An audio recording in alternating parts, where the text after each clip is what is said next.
أعوذ بالله من الشيطان الرجيم. بسم الله الرحمن الرحيم. يا أيها الذين آمنوا أطيعوا الله وأطيعوا الرسول وأولي الأمر منكم فإن تنازعتم في شيء فردوه إلى الله والرسول إن كنتم تؤمنون بالله واليوم الآخر ذلك خير وأحسن تأويلا.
إن الحمد لله نحمده ونستعينه ونستغفره ونعوذ بالله من شرور أنفسنا ومن سيئات أعمالنا من يهده الله فلا مضل له ومن يضلل فلا هادي له أشهد أن لا إله إلا الله وحده لا شريك له وأشهد أن محمدا عبده ورسوله أما بعد أعوذ بالله من الشيطان الرجيم بسم الله الرحمن الرحيم قل أعوذ برب الفلق من شر ما خلق ومن شر غاسق إذا وقب ومن شر النفاثات في العقد ومن شر حاسد إذا حسد.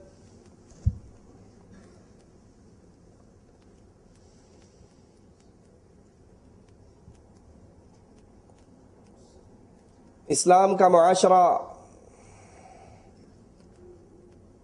ترقی کی راہوں پہ چلتا ہے جب وہ زندگی ویسے گزارے جیسے زندگی گزارنے کا حکم اس کو اللہ عز و جل فرماتا ہے، اور جب مسلمان زندگی گزارنے کے طریقے اپنے اختیار کر لیں، عقائد کے اندر، معاملات کے اندر اللہ اور اس کے رسول کی تعلیمات کو چھوڑ دیں، اغیار کے پیچھے لگ جائیں، تو پھر وہ معاشرہ دنیا کے اندر ذلیل ہونا شروع ہو جاتا ہے، اور اس کی ذلت کی وہی تصویر بنتی ہے جو آج ہمارے معاشرے کی بنی ہوئی ہے۔ عزت کا راستہ کیا تھا؟ وہ راستہ جس کی دعوت محمد کریم صلی اللہ علیہ وسلم نے عرب کے بدوؤں کو دی، جن کی حالت اتنی گئی گزری تھی کہ پانی پینے پلانے پہ جھگڑا، گھوڑا آگے بڑھانے پہ جھگڑا، وہ دنیا کی کوئی ایسی بیماری نہیں جو سرزمین عرب کے اندر موجود نہ ہو، لیکن جب رسول اللہ صلی اللہ علیہ وسلم سے لا الہ الا اللہ پڑھنے والوں نے اپنا تعلق جوڑا اللہ کے نبی علیہ الصلاۃ والسلام کی تعلیمات کو سینے سے لگایا، پھر زندگی میں انقلاب آ گیا، پھر زندگی تبدیل ہو گئی، پھر ان کے لیے عزت کے ایسے دروازے کھلے۔ خدیجہ رضی اللہ تعالی عنہا کھانا لے کر اللہ کے نبی صلی اللہ علیہ وسلم کے لیے غار کی طرف چلتی ہے، ابھی وہ غار پہ نہیں پہنچتی کہ جبرائیل علیہ الصلاۃ والسلام پہلے پہنچ جاتے ہیں اور کہتے ہیں یا رسول اللہ صلی اللہ علیہ وسلم، یہ خدیجہ آ رہی ہے، اس کو اس کے رب کا سلام کہنا، اس کو جبرائیل کا سلام کہنا، اس کو خوشخبری دینا اللہ نے تیرے لیے جنت میں موتی کا محل تیار کر دیا۔ جب مسلمانوں کا آئیڈیل رسول اللہ صلی اللہ علیہ وسلم کی دی ہوئی تعلیمات بن جائیں، پھر زندگیاں تبدیل ہو جاتی ہیں، پھر دنیا کے اندر بھی عزت ملتی ہے۔ کیسے؟ بلال رضی اللہ عنہ وارضا جو غلام تھے، ابو بکر نے ان کو آزاد کروایا رضی اللہ عنہ وارضا۔ عمر ابن خطاب اس بلال کو کہتے ہیں سیدی بلال، یہ بلال حبشی غلام نہیں، یہ عمر کا سردار ہے۔ آخرت میں کیسے مقام ملتا ہے؟ رسول اللہ صلی اللہ علیہ وسلم فرماتے ہیں، معراج سے واپس آ کر سوال کرتے ہیں بلال کیا عمل کرتے ہو؟ میں جنت میں چل رہا تھا، تمہاری جوتیوں کی آواز اللہ کی جنت میں آ رہی تھی۔ یہ مقام کیسے ملتا ہے؟ جب زندگی کے ہر گوشے کے اندر آپ کے لیے اور میرے لیے ہدایت کا مینارہ محمد کریم صلی اللہ علیہ وسلم کی ذات بن جائے، اور جب مسلمان اللہ اور اس کے رسول کی تعلیمات کو چھوڑ کر یہود و نصارہ کے نقش قدم پہ چلتا ہے، پھر ہلاکتوں کے دروازے کھل جاتے ہیں، پھر بربادی ہوتی ہے، دنیا بھی برباد، آخرت بھی برباد۔ اسی لیے اللہ عز و جل نے مسلمان کو ہر نماز میں یہ دعا سکھلائی ہے، اہدنا الصراط المستقیم صراط الذین انعمت علیہم غیر المغضوب علیہم ولا الضالین۔ اللہ ہمیں انعام یافتہ لوگوں کے راستے پہ چلانا، گمراہ عیسائی اور مغضوب یہودی ان دونوں کی راہوں سے ہمیں بچانا۔ پچھلے درس کے اندر ہم نے بیان کیا تھا یہودیوں کی کچھ خصلتوں کو، یہودیوں کی کچھ عادات کو، اور رسول اللہ صلی اللہ علیہ وسلم کی حدیث بھی سنائی تھی۔ اللہ کے نبی علیہ الصلوۃ والسلام نے فرمایا اس وقت تک قیامت قائم نہیں ہوگی جب تک تم میں سے کچھ لوگ یہودیوں کے نقش قدم پہ نہ چلیں، اپنے سے پہلے لوگوں کے پیچھے نہ چلیں۔ سائل پوچھتا ہے اپنے سے پہلے کون؟ آپ کی مراد کون ہے؟ کیا یہود و نصارہ ہے؟ فرمایا یہود و نصارہ نہیں تو پھر اور کون ہے؟ یہود و نصارہ کے برے اعمال کے اندر سے ایک عمل جادو ٹونا، تعویذ من کے۔ اسی لیے شریعت اسلام کے اندر رسول اللہ صلی اللہ علیہ وسلم کا فرمان موجود ہے، من سحر فقد اشرک، جو جادو کرتا ہے وہ شرک کرتا ہے۔ جادو کیا ہے؟ ایسے تعویذات اور دم جھاڑے کا نام جو انسان کے دل پر، بدن پہ اثر کرتے ہیں، جس کی وجہ سے انسان بیماریوں کی لپیٹ میں آ جاتا ہے۔ قرآن حکیم اعلان فرماتا ہے فَيَتَعَلَّمُونَ مِنْهُمَا مَا يُفَرِّقُونَ بِهِ بَيْنَ الْمَرْءِ وَزَوْجِهِ۔ جادوگر وہ چیز سیکھتے ہیں، وہ کام سیکھتے ہیں جس کی وجہ سے میاں اور بیوی کے درمیان افتراق ہو جاتا ہے۔ حدیث میں آتا ہے شیطان پانی پہ اپنا تخت لگاتا ہے، اس کے چیلے اکٹھے ہوتے ہیں، اپنی رپورٹ پیش کرتے ہیں، ہم نے یہ کیا، ہم نے یہ کیا، ہم نے یہ کیا۔ ایک چیلا آ کر کہتا ہے میں فلاں کے پیچھے لگا رہا، اس وقت تک لگا رہا جب تک میں نے میاں اور بیوی میں اختلاف نہیں کروا دیا، افتراق نہیں کروا دیا۔ اپنے تخت سے نیچے اتر کے اپنے اس چیلے کو سینے سے لگا کر شیطان کہتا ہے تو اصل کے اندر میرا جانشین ہے۔ تو قرآن جادو ٹونے کے بارے میں بیان کرتا ہے، یہ جادو کیا ہے؟ میاں بیوی کے اندر اختلاف کروانا، یہ یہودیوں کی خصلت ہے۔ اور آج مسلمان معاشرہ، جس کو اللہ بچائے تو بچائے، اللہ رحمت کرے مملکت سعودی عربیہ کے ذمہ داران پر، جنہوں نے قبر پرستی کے ساتھ ساتھ جادو ٹونے کا بھی کلا کما کر کے رکھ دیا ہے۔ لیکن ہمارا معاشرہ اس میں نگاہ دوڑائیے، جادو ٹونا کاروبار بن چکا ہے۔ سنڈے میگزین اٹھا لے، آپ مجلات اٹھا لے، میڈیا کے اوپر آنے والے اشتہارات کو دیکھ لے۔ اشتہار دیتا ہے عامل رضا بنگالی بابا، سخت سے سخت دل محبوب آپ کے قدموں میں۔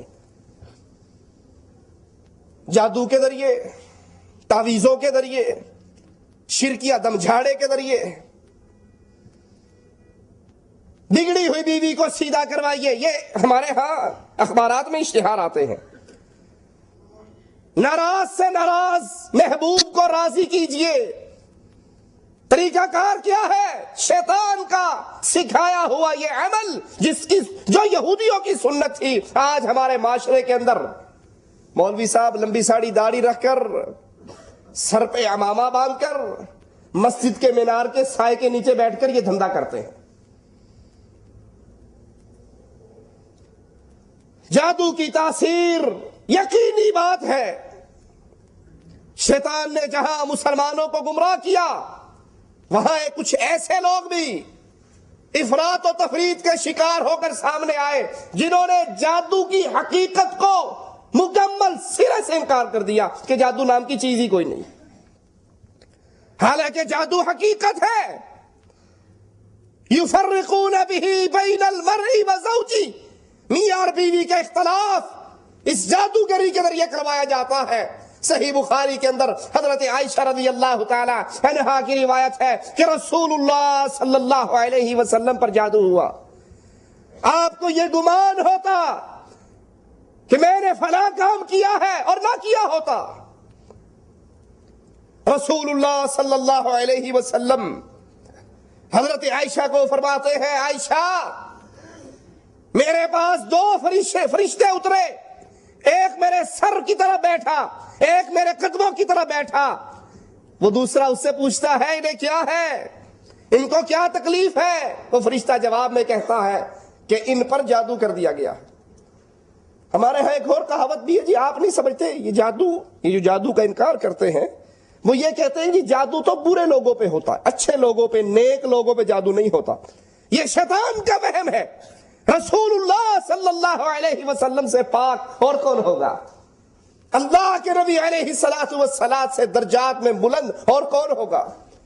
جب یہ جادو کا اثر رسول اللہ صلی اللہ علیہ وسلم پر ہوا، اور کوئی ایسی پاک باز ہستی بھی ہے جو اللہ کے نبی سے بڑھ کر ہو؟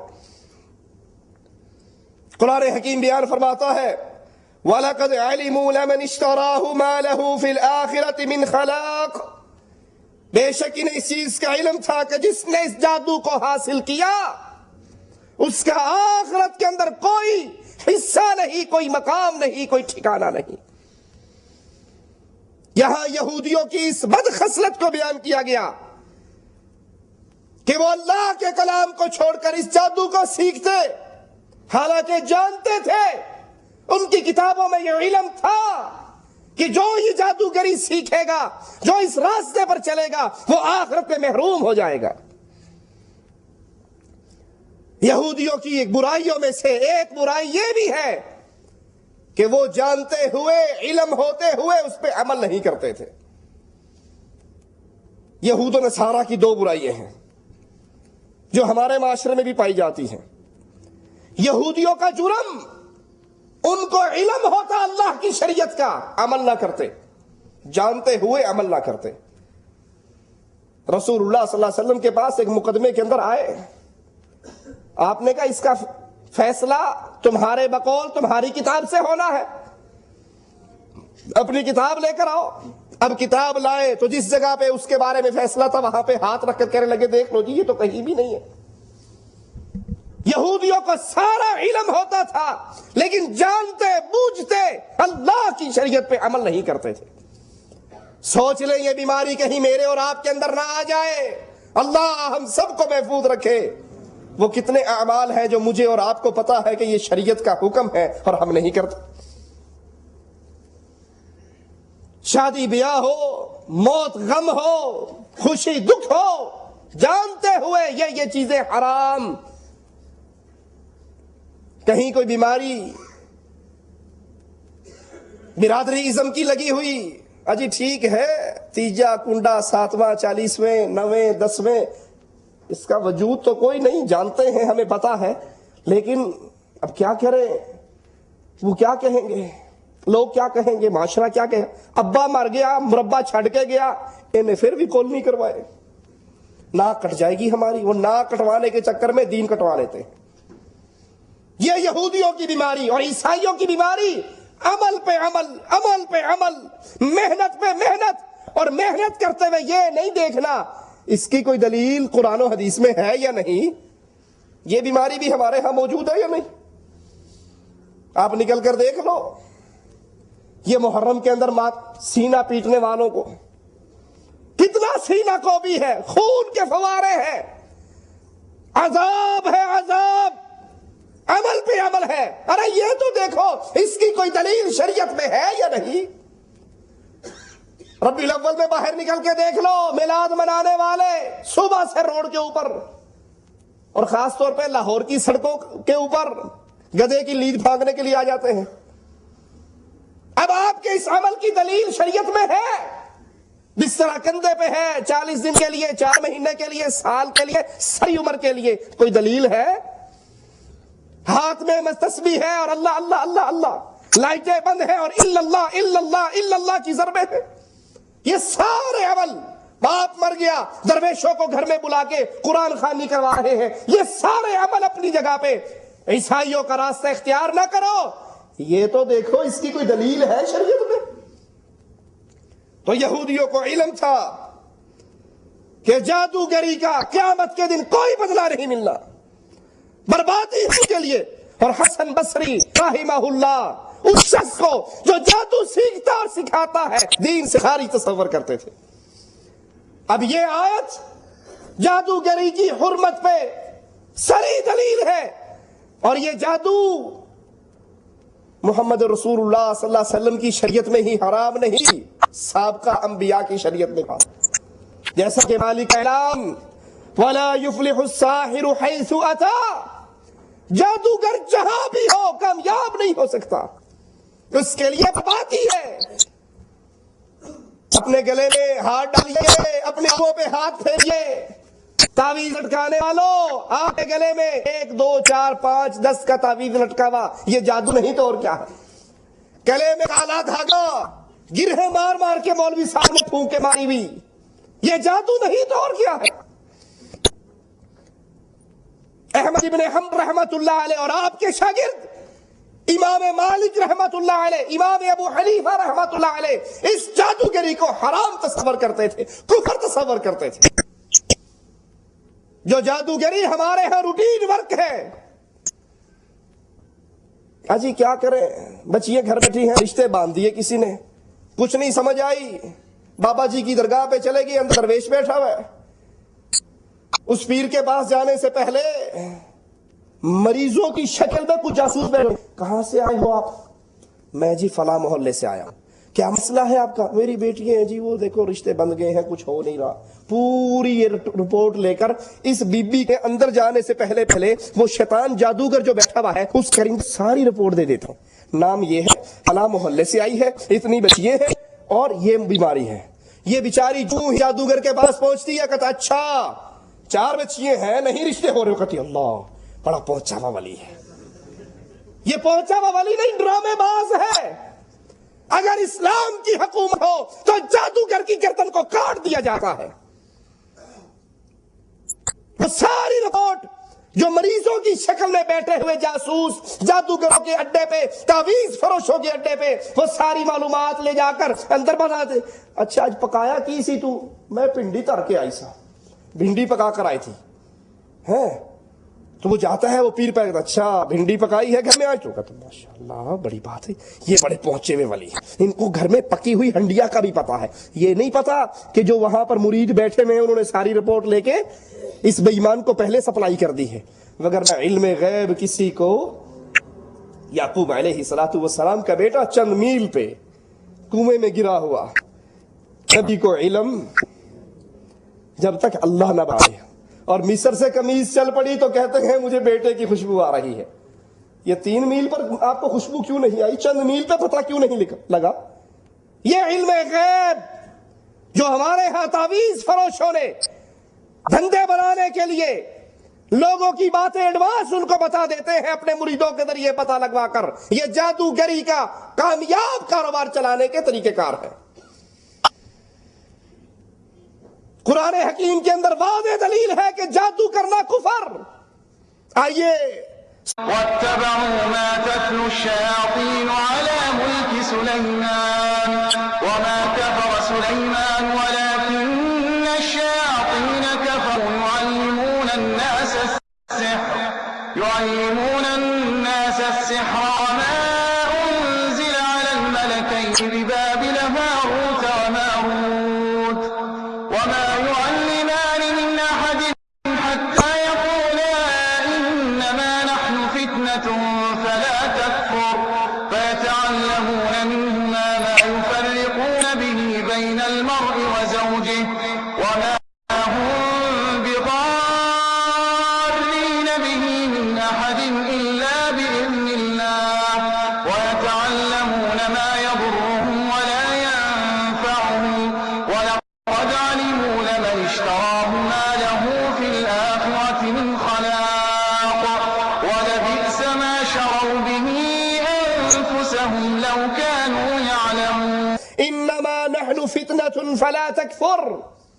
وہ جادو سیکھنے کے لیے آتے بطور آزمائش, سکھانے والے جو ان کے لیے آزمائش بن کر آئے تھے وہ کہتے ہم تو تمہارے لیے آزمائش ہے, فتنہ ہے, فلا تکفر, اللہ سے کفر نہ کر.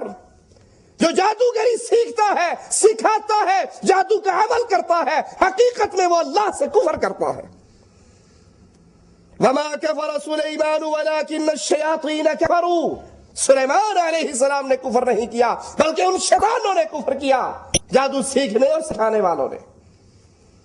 عبداللہ ابن عباس رضی اللہ عنہما اس آیت کی تفسیر میں فرماتے ہیں کہ جادو یہ کفر ہے. قرآن حکیم کی اس آیت پہ غور کیجئے جو یہودیوں کے بارے میں مالک کا اعلان, یؤمنون بالجبت والطاغوت. یہودی یؤمنون ایمان لاتے بالجبتی جادو پر, والطاغوت اور شیطانوں پر. حضرت عمر رضی اللہ عنہ وارضا اس آیت کی تفسیر میں بیان فرماتے ہیں الجبت والسحر, جبت سے مراد جادوگری, اور والطاغوت والشیطان, طاغوت سے مراد شیطان. یہی حضرت جابر کا بھی قول ہے. یہ بیماری سابقہ امتوں کی جو آج امت اسلام کے اندر داخل ہو کے ہمارے عقیدے پہ ضرب لگاتے ہوئے ہمیں برباد کے راستے پر, شرک کے راستے پر, کفر کے راستے پر, بدعقیدگی کے راستے پر چلا رہی ہے.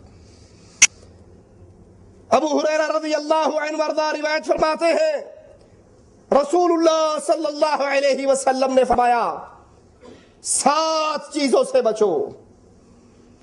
اجتنبوا السبع الموبقات, 7 چیزوں سے بچو.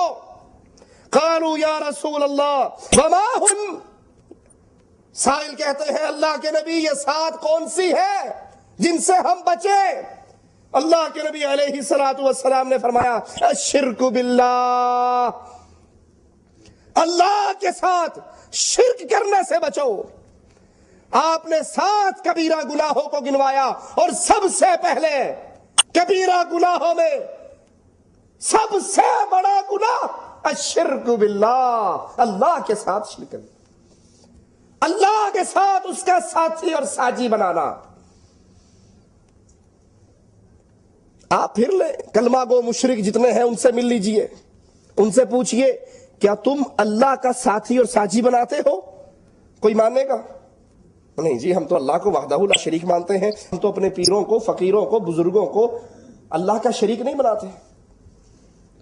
زبان سے کوئی بھی کلمہ گو یہ تسلیم نہیں کرتا کہ ہم اللہ کا شریک بناتے ہیں، لیکن اعمال ایسے کیے جاتے ہیں کہ جو بھی یہ عمل کرے وہ عمل کرنے والا عمل کے مطابق اللہ کا شریک بناتا ہے.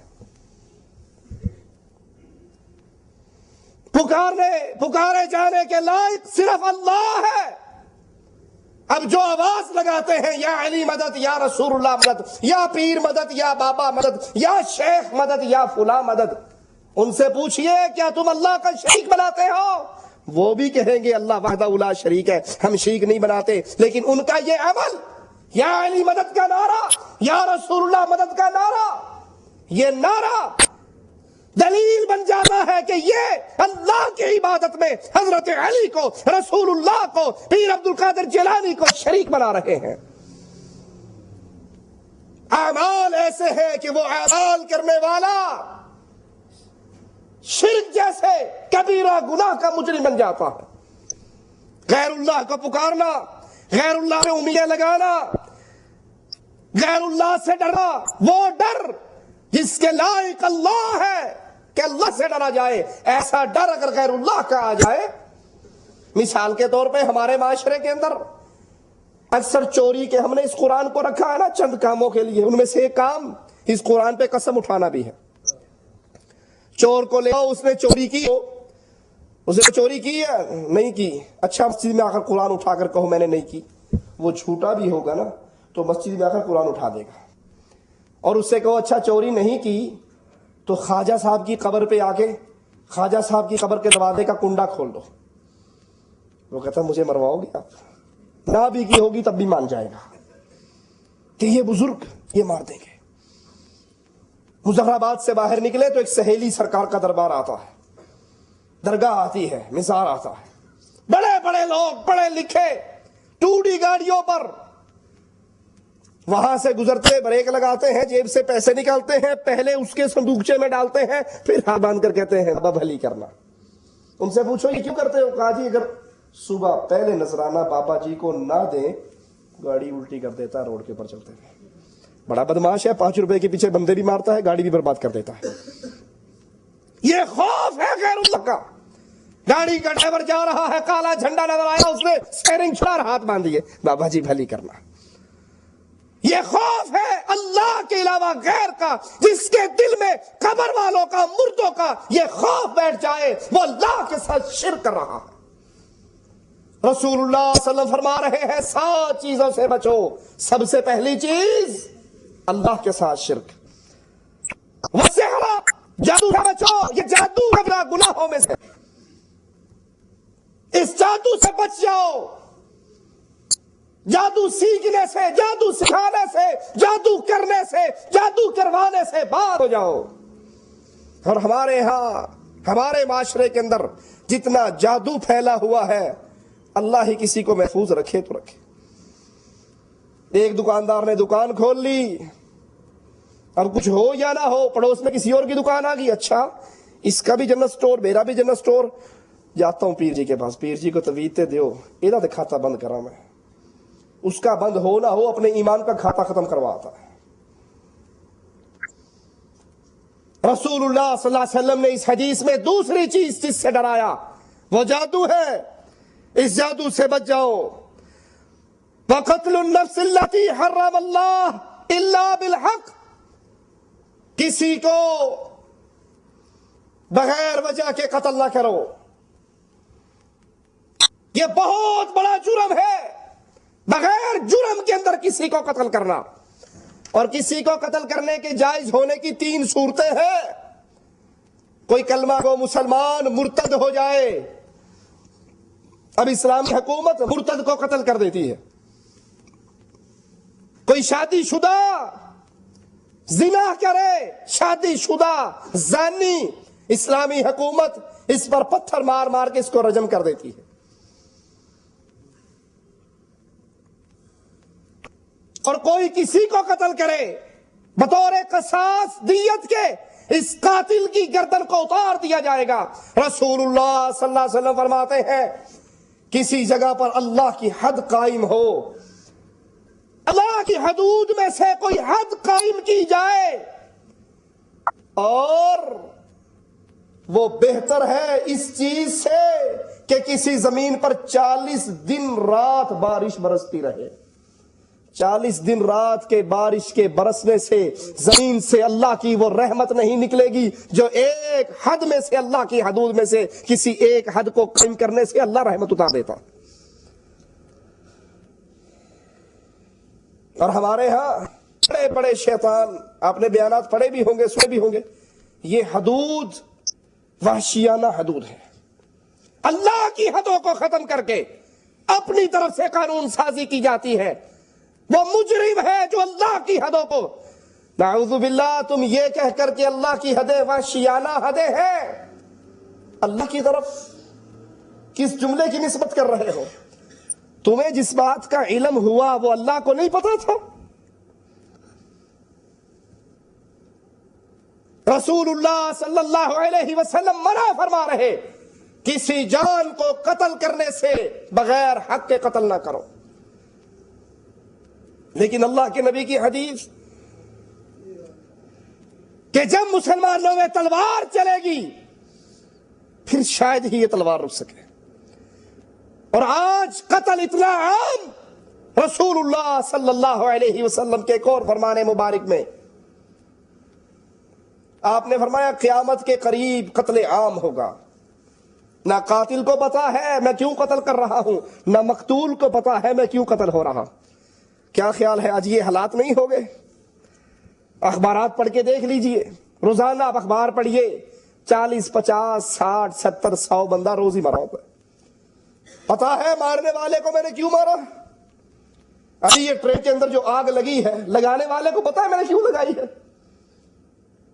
مرنے والے بڑی خوشی خوشی ٹرین میں بیٹھے، راستے میں بوگیاں جل کے راکھ ہو گئی، انہیں پتا ہے ہم کیوں ماریں گے؟ یہ قیامت کی نشانیوں میں سے ہے۔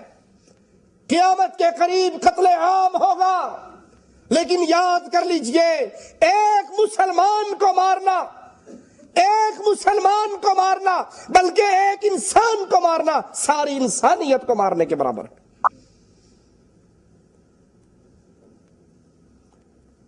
صحابی میدان جنگ کے اندر ایک کافر کو گرا لیتے ہیں، تلوار چلانے کے لیے ہاتھ اٹھتا ہے، کافر کہتا ہے اشہد ان لا الہ الا اللہ، وہ تلوار چلا کے اسے کاٹ دیتے ہیں۔ خبر رسول اللہ صلی اللہ علیہ وسلم تک پہنچتی ہے، آپ کہتے ہیں میرے ساتھی کیا اس نے لا الہ الا اللہ نہیں پڑھا تھا؟ کہا اللہ کے نبی صلی اللہ علیہ وسلم اس نے ڈر کے پڑھا تھا۔ بظاہر یہی نظر آتا ہے نا کہ کافر ہے، جنگ کر رہا ہے، مقابلہ کر رہا ہے، اور جب مغلوب ہو گیا، مرنے کا وقت آیا، تلوار اٹھی تو کلمہ پڑھ لیا، بظاہر یہی نظر آتا ہے۔ اللہ کے نبی صلی اللہ علیہ وسلم اس نے ڈر کے پڑھا۔ اللہ کے پیارے حبیب فرماتے ہیں کیا تو نے اس کا دل پھاڑ کر دیکھ لیا تھا یہ ڈر کے پڑھ رہا؟ قیامت کے دن تیرا کیا بنے گا جب یہ اپنے لا الہ الا اللہ کو لے کر اللہ کے دربار میں پیش ہوگا؟ اپنے ہاتھوں کو اپنے سر پہ رکھتے ہیں اور کہتے اللہ میں خالد کے اس عمل سے بری ہوں۔ یہ تو وہ ہے جو بظاہر یہی لگتا ہے کہ ڈر کے کلمہ پڑھ رہا ہے، اشارے اسی طرف ہے، ظاہری بات یہی ہے، لیکن اس کے قتل پر بھی اللہ کے نبی کہتے ہیں میں اس کے عمل سے بری ہوں۔ اور جو نسلاً مسلمانوں کو قتل عام کر جاتا ہے، سائیکل پہ کچھ باندھ کر گاڑی کے اندر کچھ بارود بھر کے کسی بلڈنگ سے ٹکرا دیتا ہے اور اپنے خیال میں سوچتا ہے میں نے ایک کافر مار دیا. ارے ظالم تو نے ایک کافر مارا, 100 مسلمان مارے, ان 100 مسلمانوں کا خون کس کے ذمہ ہوگا؟ اللہ کے نبی صلی اللہ علیہ وسلم تو منع کرتے ہیں درختوں کو نہ کاٹنا, بچوں کو نہ مارنا, جو اپنے دروازوں کو بند کر لے, اندر پناہ لے لے, چھپ جائے, جو اسلحے کو پھینک دے, ان سے قتال نہ کرنا. اور یہاں 100 کے 100 مسلمان مارے گئے, کہیں 20 مسلمان مارے گئے. ایک مسلمان کا قتل ایک انسان کا قتل, انسانیت کا قتل ہے. رسول اللہ صلی اللہ علیہ وسلم نے چوتھی چیز جس سے منع کیا, اور یہاں پر اس قتل پہ قرآن حکیم کی آیت سن لیجئے, وَمَن يَقْتُلْ مُؤْمِنًا مُتَعَمِّدًا فَجَزَاؤُهُ جَهَنَّمُ, جو جان بوجھ کر ایک مسلمان کو مارتا ہے, پتا ہے میرے اس کام سے, میری اس حرکت سے کتنے ہی مسلمان مارے جائیں گے. جو جان بوجھ کے ایک مسلمان کو مارتا ہے, فَجَزَاؤُهُ جَهَنَّمُ, اس کا ٹھکانہ جہنم ہے, خالداً فِيهَا, ہمیشہ کی جہنم. وَغَضِبَ اللَّهُ عَلَيْهِ وَلَعَنَهُ, اللہ کا غصہ, اللہ کی لعنت. وَأَعَدَّ لَهُ عَذَابًا عَظِيمًا, اور بہت بڑا عذاب اس کے لیے تیار کیا گیا ہے.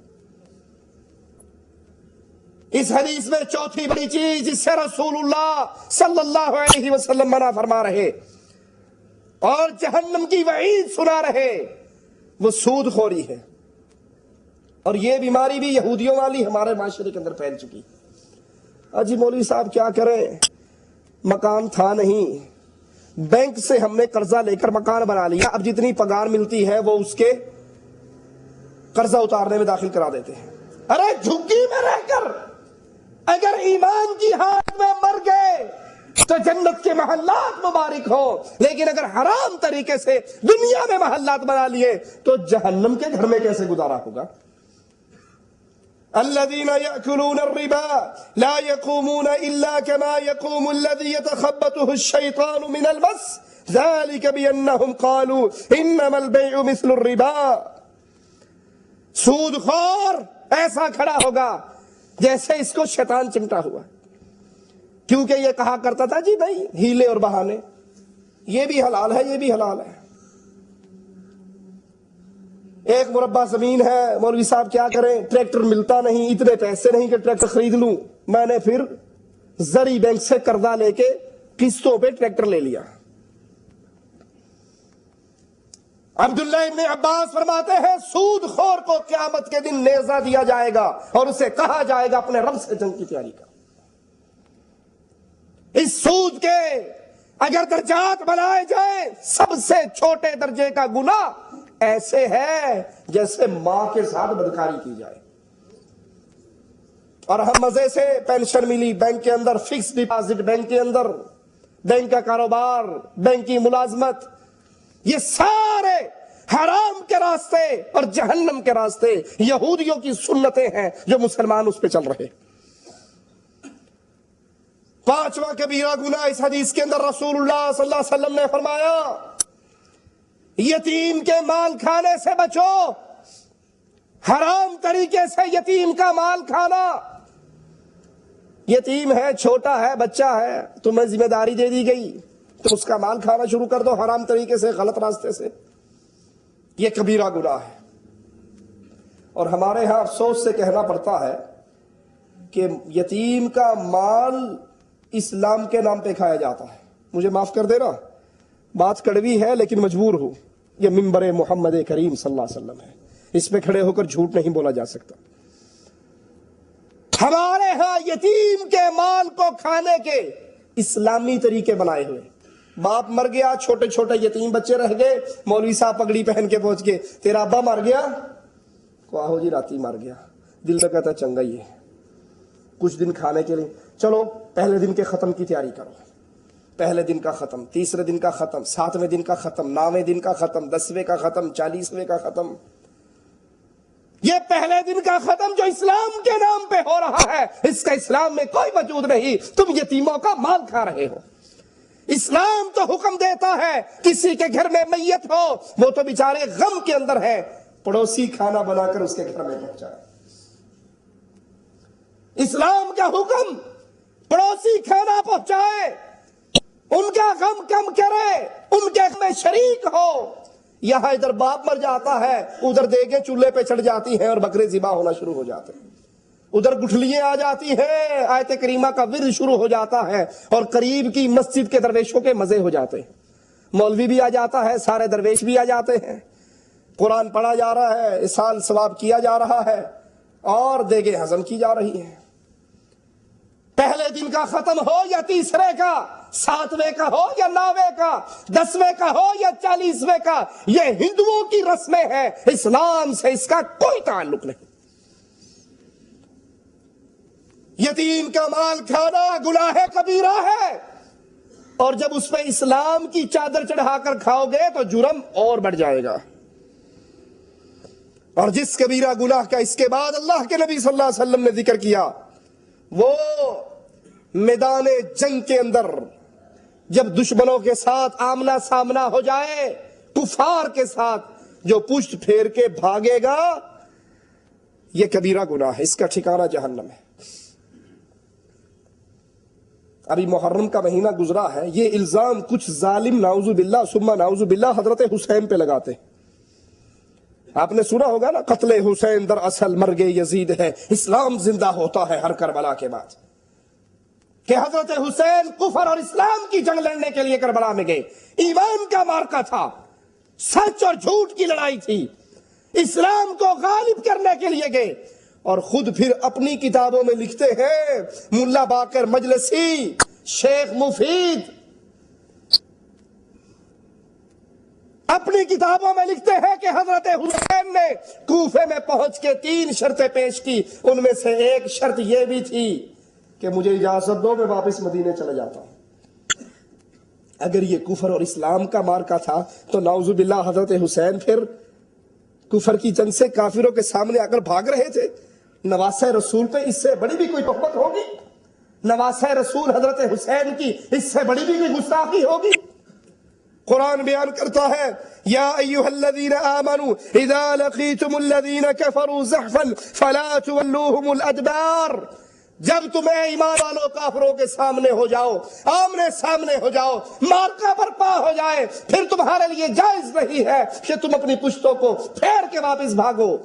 کسی ہیلے کے لیے اپنے گروہ سے مل کے دوبارہ حملے کے لیے واپس آؤ تو ایک الگ بات ہے، لیکن جو ڈر کے بھاگے گا واپس آئے گا اس کے لیے جائز.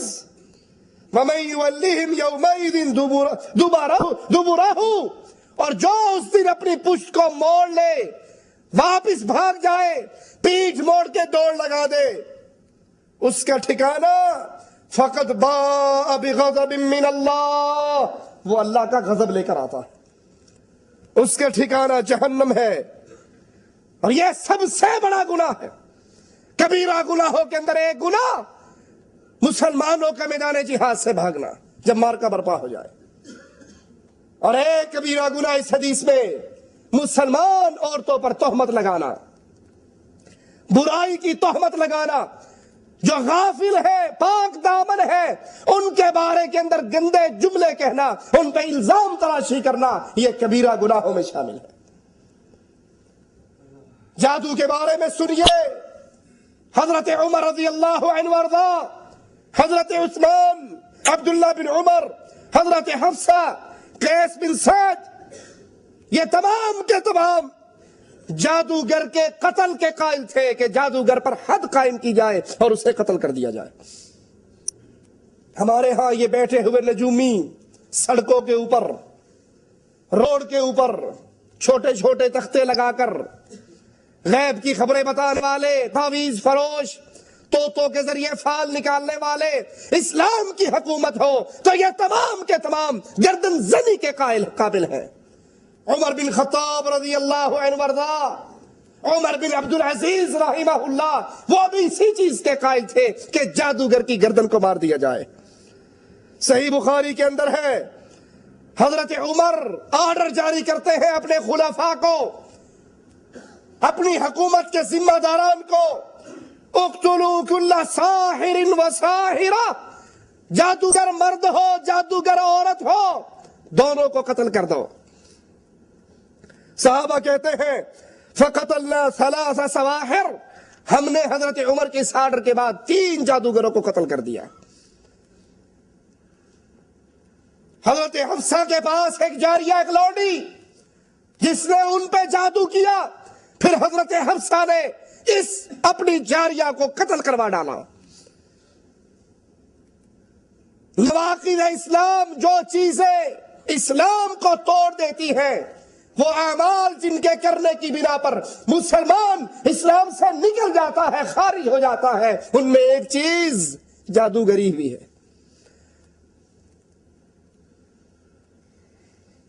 حضرت امام احمد رحمت اللہ علیہ فرماتے ہیں کہ 3 صحابہ سے، حضرت عمر سے، حضرت حفصہ سے، حضرت جندب سے، 3 صحابہ سے جادوگروں کے قتل کرنے کا آرڈر احادیث کے اندر ملتا ہے۔ جادوگر کو قتل کرنے کا قصہ صحیح بخاری کے اندر موجود ہے۔ ابو عثمان کی روایت سے ولید کے پاس ایک شخص تھا جو کرتب اس طرح دکھاتا کہ ایک شخص کو لوگوں کے سامنے ذبح کرتا، اس کا سر اس کے دھڑ سے جدا کر دیتا اور پھر سر کو دھڑ سے دوبارہ لگا دیتا اور کہتا دیکھو یہ زندہ ہو گیا۔ لوگ اس کا یہ عمل دیکھ کر بڑے تعجب کے شکار ہوتے، پریشان ہوتے، کیا یہ مردوں کو زندہ کر لیتا ہے؟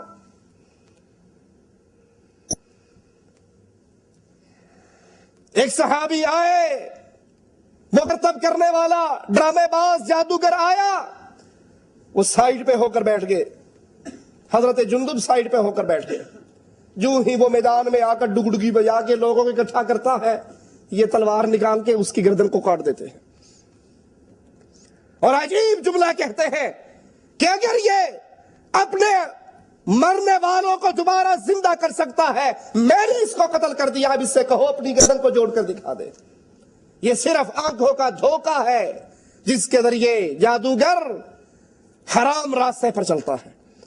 اسلام کے اندر جادو کا علم سیکھنا، جادو سکھانا، جادو کرنا، جادو کروانا حرام ہے، کبائر میں سے ہے۔ اب اس جادوگر سے کیا توبہ کروائی جائے؟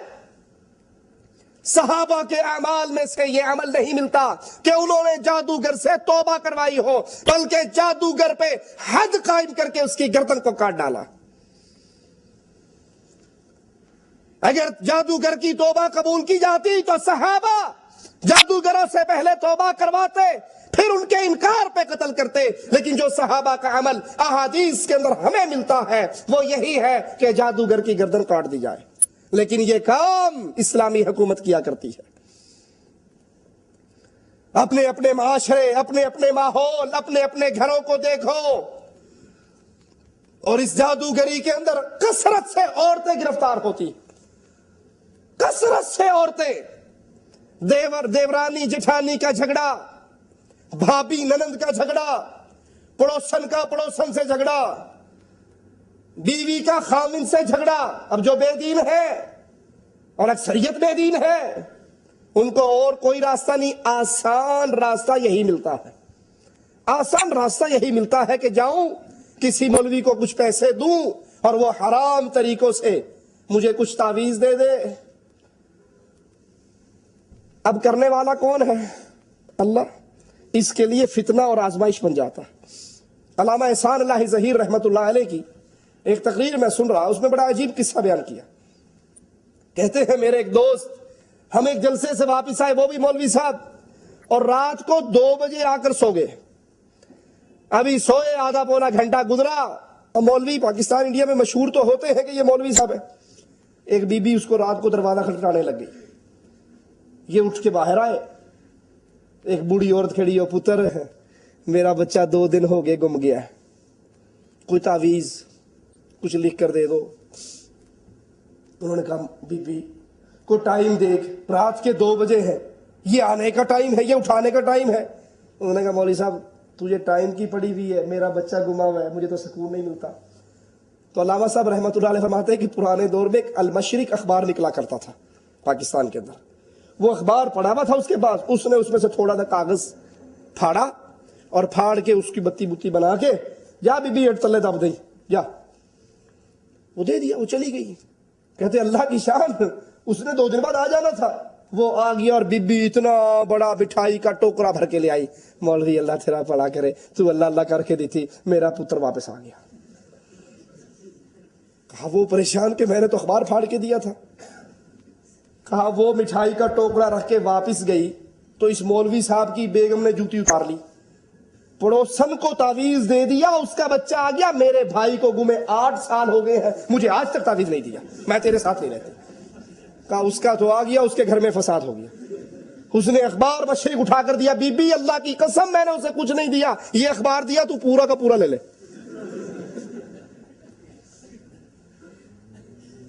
ہمارے ایک بھائی کے پاس ایک بی بی آ گئی، ہاں جی بس سانس بڑی لڑتی ہے، کیا کریں، کوئی دے دو، کوئی تعویذ دے دو. اب انہیں پتا ہے کہ یہ سانس لڑتی ہے، سانس بڑی عورت ہوتی ہے، بہو جوان ہوتی ہے، یہ ایک بات کہے گی، وہ بڑھاپے کے اندر بلڈ پریشر کی مریض 5-4 سنائے گی، اور اگر یہی بولنا چپ کر جائے تو لڑائی ختم ہو جائے گی. انہوں نے کہا یہ جاہل عورت ہے، میں اسے کیا سمجھاؤں، میری بات اس نے مانی نہیں. انہوں نے سفید کاغذ لیا اور اسے یوں بتی بنا کے دے دیا کہ بی بی یہ لے جا، جب تیری سانس لڑنے لگے نا یہ نکالنا ہے جیب میں سے اور فوراً داڑھ کے نیچے دانتوں میں رکھ کے نا زور سے دبا لینا، زور سے، جتنا وہ تجھے لڑے، جتنی وہ تجھے گالیاں دے تو انہیں اتنا ہی زور سے دبانا ہے، وہ لڑتی جائے تو زور لگاتی جا، انشاءاللہ تیرے گھر کے اندر سے جادو ٹونا سارا ختم ہو جائے گا. اس نے کہا اللہ بھلا کرے. تعویذ لے گئی.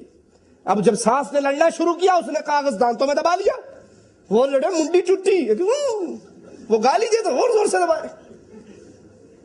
اب جب اس کو الٹا جواب نہیں ملے گا تو اس کو کتوں نے کاٹا ہے، وہ لڑے گی بیچاری بوڑھی عورت، وہ اپنے آپ چپ ہوگی، تو تے مر جا، جواب نہیں دیں دی، چاہ لڑائی ختم ہوگی.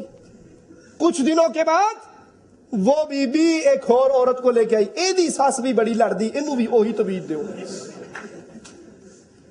تو میرے بھائی کہنے لگے کہ میں نے اس کو وہی کاغذ دیا تو کہنے لگی مولوی تیرا دماغ خراب ہے. وہ کچھ سمجھدار تھی، تیرا دماغ خراب ہے، جب اپنی ساس کی بات پر میں جواب نہیں دوں گی تو لڑائی کیوں ہوگی. انہوں نے کہا یہی تو ہمارا مطلب ہے کہ تو چپ کر جا.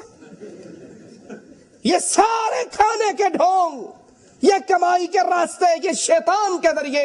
لہذا اللہ سے ڈرو، اپنے گھروں میں، اپنے کاروباروں میں اپنی بیویوں کو تعلیم کرو، یہاں سے خط لکھ کے انہیں سمجھاؤ. پیروں کے پاس جانا، تعویذ گنڈے لینا، جادو ٹونے کروانا یہ کفر ہے، اور ہو سکتا ہے یہ کرنے والا اپنے ایمان سے ہاتھ دھو بیٹھے. اللہ نے توفیق دی تو انشاءاللہ اگلے درس کے اندر جادو کی کتنی قسمیں ہیں ان قسموں کو بیان کریں گے. اقول قولی ھذا واستغفر اللہ لی ولکم ولسائر المسلمین فاستغفروہ انہ ھو الغفور الرحیم. سکتا ہوں اور وہ اس کی طاقت نہیں رکھتے، جی آپ دے سکتے ہیں. سبحانک اللہم وبحمدک اشہد ان لا الہ الا انت استغفرک.